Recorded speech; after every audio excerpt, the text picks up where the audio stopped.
नमस्कार मित्रांनो, स्वागत आहे तुमचं आमच्या लाडक्या यूट्यूब चॅनलवर. तर मित्रांनो, आपणच बघणार आहोत तुला शिकविणं चांगला धडा या मालिकेमध्ये कोणतेशी नवीन इंटरेस्टिंग अपडेट आले तेच मी तुम्हाला सांगणार आहे.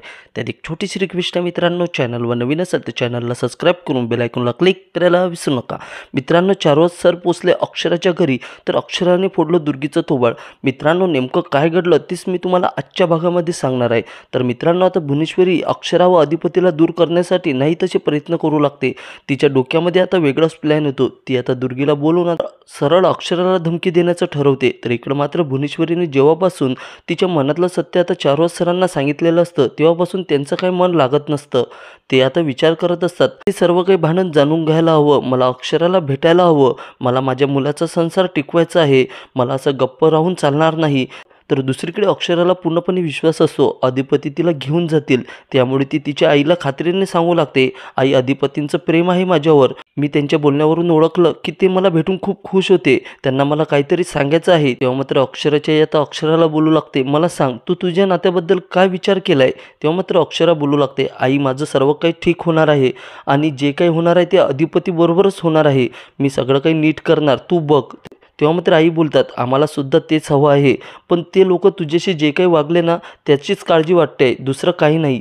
तेव्हा मात्र अक्षरा बोलते, आई, तू काळजी नको करू, अधिपती माझ्यासोबत आहे ना, तोवर मला काहीही होणार नाही. तर दुसरीकडे अधिपती गेल्यानंतर आता दुर्गी भुवनेश्वरीला बोलते, ताई, तू विचार करते तसं काही नाही आहे, दुसरंच काहीतरी घडतंय. अधिपतींच्या मनामध्ये अजूनसुद्धा त्या मास्तरनीबद्दल जागा आहे. त्यांच्या बोलण्यावरून तुला कळत नव्हतं का?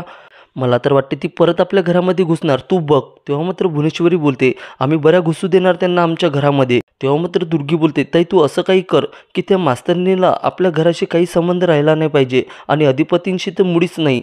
आता मात्र भुवनेश्वरी बोलते की आता तेच होणार, मी सांगते तू तसं कर, तू त्या मास्तरनीला भेट आणि तिला चक्क धमकी दे. तर इकडं मात्र चारोज सर आता अक्षराच्या बाबांना भेटतात आणि बोलू लागतात. तर अक्षरा आता तिच्या आईला सांगू लागते, आमचं आतून सगळं काही चांगलं आहे आई. तेव्हा मात्र अक्षराची आई बोलते, आणि बाहेरून? तेव्हा अक्षरा बोलते, तेही होईल. तर दुसरीकडे दुर्गी आता अक्षराला भेटायला निघते. तेव्हा भुवनेश्वरी दुर्गीला बोलू लागते, सुनबाईंनी आमचं लग्न मोडलंय, आम्ही सुद्धा त्यांना धडा शिकवल्याशिवाय शांत बसणार नाही. तर इकडं मात्र आता दुर्गी आता भुवनेश्वरीने सांगितल्याप्रमाणे अक्षराला भेटते. ती आता तिला धमकावत असते आणि बोलू लागते, अधिपतींच्या लांब राहा, परत सांगण्याची वेळ येऊ नको देऊ, आमच्या घराशी तुझा काही संबंध राहिलेला नाही. मात्र आता अक्षराने अधिपतीशी बोललेलं असतं आणि ह्या दुर्गीचं पूर्णपणे खरं रूप आता अक्षरासमोर आलेलं असतं. त्यामुळे अक्षरा चांगलीच चिडते. ती आता रागातच दुर्गीवर धावून जाते आणि बोलू लागते, तो माझा नवरा आहे, त्यामुळे तू आमच्या संसारामध्ये लुडबुड नको करू, नाहीतर गाठ माझ्याशी आहे, असं म्हणतच ती आता दुर्गीचं चांगलं थोबाड फोडते.